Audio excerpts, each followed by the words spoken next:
Hello and welcome to the CD Show. Chloe and Dimitri. We've been talking about a variety of subjects here on our show, but today we want to talk about something that's true to our heart and we believe will help you out as our viewer. There's many things that I've been taking for granted in my life, and one of those things is my ability to speak fluently. So today we're going to talk about... Today we have a great topic for you. We're going to be talking about disfluency and some people's problems that they face with stuttering.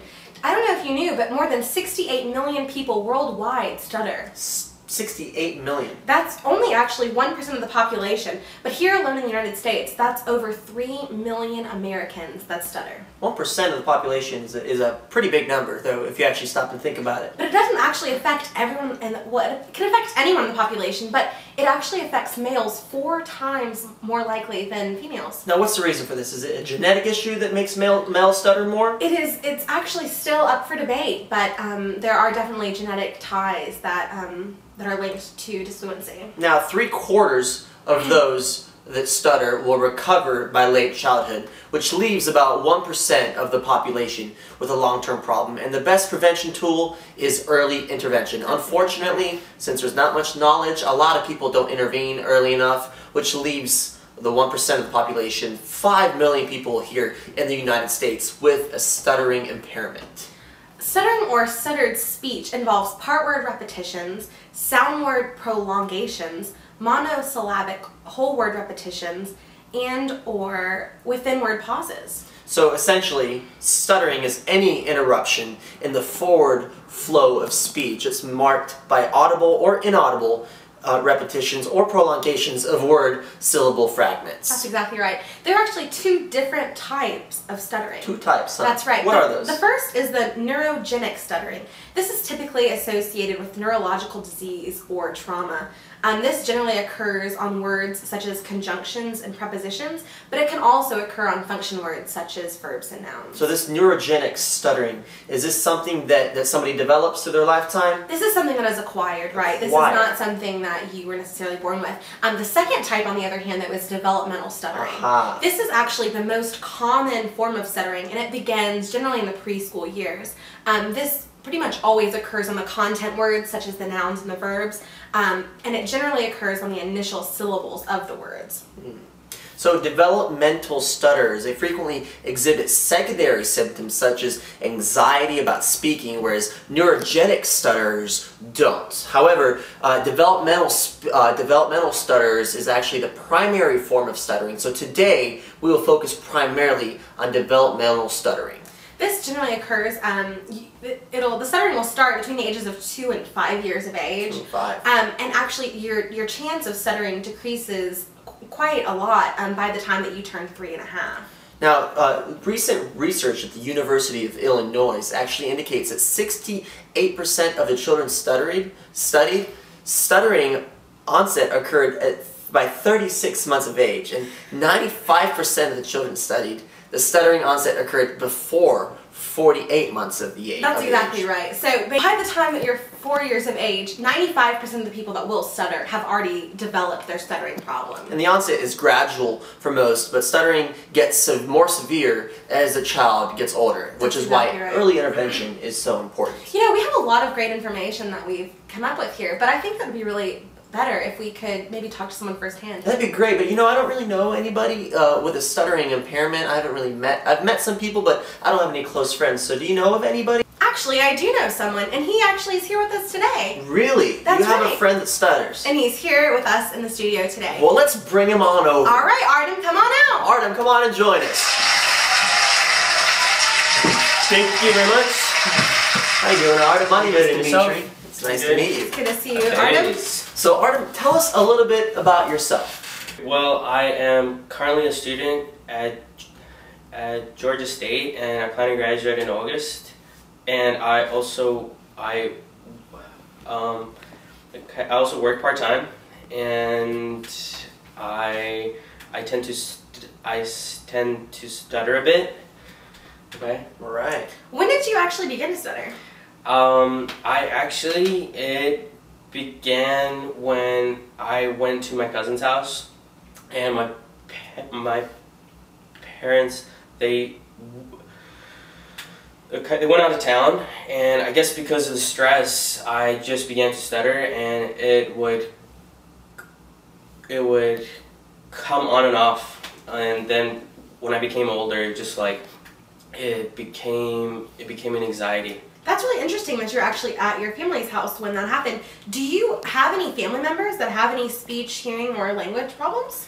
Well, okay, so like I have cousins on my brother's, cause I have cousins on my mother's side and cousins on my father's side that both they stutter. So it does run in your family. Yeah. And that's interesting because some studies show that it is a genetic disorder. And hereditary disorder. Yeah, that's it exactly is. right. So it would make sense that it runs in the family a little bit. Now tell us, how do you feel about your stuttering? Is there anxiety? Is there insecurity? How exactly do you feel? Okay, so well, I feel pretty comfortable about it. So I'm pretty open to talk about it, but I become annoyed when people they don't know what it is, and so they look at me weird. Yeah, I can imagine that's really difficult. I'm not sure if you're actually aware, but there are actually 4 different phases. 4 phases of the onset in developing stuttering. Yeah. So phase 1 actually occurs between the ages of 2 and 6 years old, and most stuttering occurs during these times when the child is either upset or excited. The sound and syllable repetitions are the dominant speech feature during this phase, and the child is actually unaware of their stuttering. They don't realize that their speech is any different or any more disfluent than anyone else's. And there's phase 2. Now in phase 2 is elementary school age, and that's when that occurs. And stuttering is chronic at this point, and it occurs on content words such as nouns and verbs. And the child at this point begins to regard himself or herself as a stutterer and becomes aware of a stuttering impairment. So this intrigues me, Artem, and I want to ask you, according to phase 2, at which point did you begin to realize that it was an impairment, and did you begin to consider yourself a stutterer? Well, when I began to attend school, I would stutter, and people in class would react negatively, so I knew that I talked not in the same way. That makes sense. Now, do you like to be considered a stutterer? Well, I think it's something that I do. It's not what I am, because there's much more to me. I think that's a really great point for our I viewers. agree. Yeah, we should never categorize people as something like that, because people that stutter are just regular people, after all. Phase 3 is a little bit different. This actually begins between the ages of age 8 and all the way until adulthood. At this point, it kind of becomes situational. So maybe you would stutter on the telephone, or you would stutter in large groups. And sometimes people even have certain words that are more difficult for them to say than others. And because of this, word substitutions become more frequent. And then there's also phase 4, which actually occurs in the same age range, age 8 through adulthood. And stuttering at this point is at its apex of development. There is fear and anticipation of stuttering. There are certain words, sounds, and speaking situations that are intentionally avoided by the person who stutters. And there is increased word substitution. So Artem, according to this phase outline, you are either at phase 3 or phase 4 of your stuttering impairment. Well, to me it seems that they probably overlap, because I could probably be in 2 of those, I think, maybe. No, I think that's very true. That's a really good point. Now, according to phase 3, Artem, would you say that certain words are more difficult than others to pronounce, enunciate? Well, because I know that people that stutter, the majority of the time they stutter on their own name.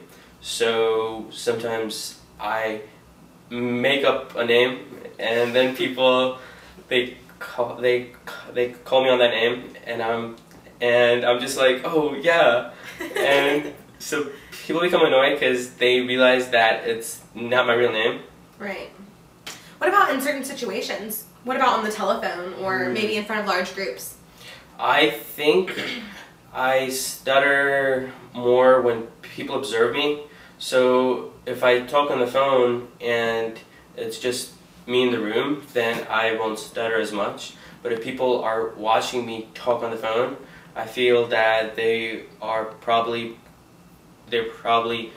judging my speech, and so that makes me stutter more. That's really interesting. Research actually shows that stuttering has a negative effect on a wide variety of daily activities. On average, children who stutter are actually delayed about half a year or half a grade level. So that's quite unfortunate. Could you say that stuttering has negatively affected you personally in a variety of ways? Well, yeah,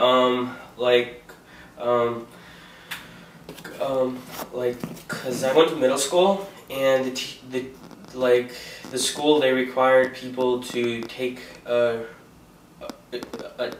test that was depending on how quickly a person can read. And because of my stuttering, they put me in the lower class, and so I felt that I should have been in the higher class. Right, but they just disregarded your scores just because you had a speech impediment. That's really unfortunate. What about maybe at work or anything like that? Did you have to get held back in school or anything like that?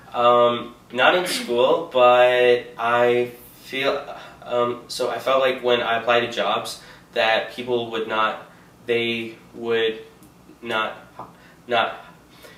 hire me because I stutter, and I applied at this place that my friend was friends with the boss, and the boss told him that the real reason that he did not was because I stutter, and he thought that people would not know what that is and would not know the proper way to react to that. That's really unfortunate. Well, hopefully today our viewers will see this and now they'll understand what stuttering is. Now, for our viewers, are there any ways, what can people do to help if we're interacting with you? Maybe, would it help to complete your sentence for you or interrupt you? What are some things we can do to help if we're interacting with somebody who stutters?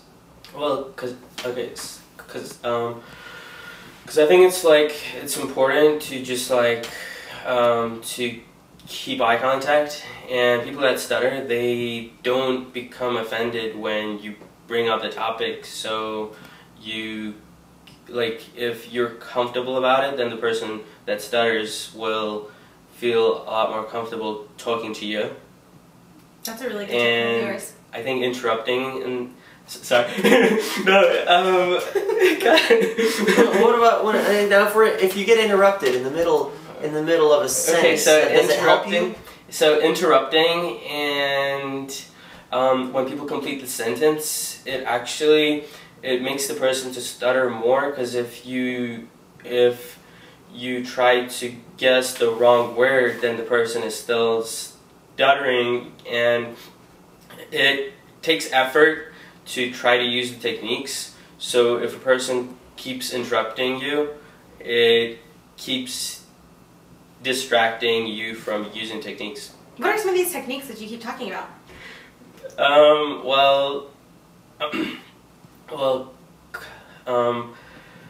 Because I know a few. Like, one is it's called a cancellation. Mm-hmm. So like when you begin to stutter, you just you stop and you pull out of it, and then you restart the word or the sound. And then another one, it's called a soft start. So people that stutter, they stutter on the first sound of the word. Well, where the sound changes into the second sound. So the soft start is when, an example would be, instead of saying pull, you would say pull.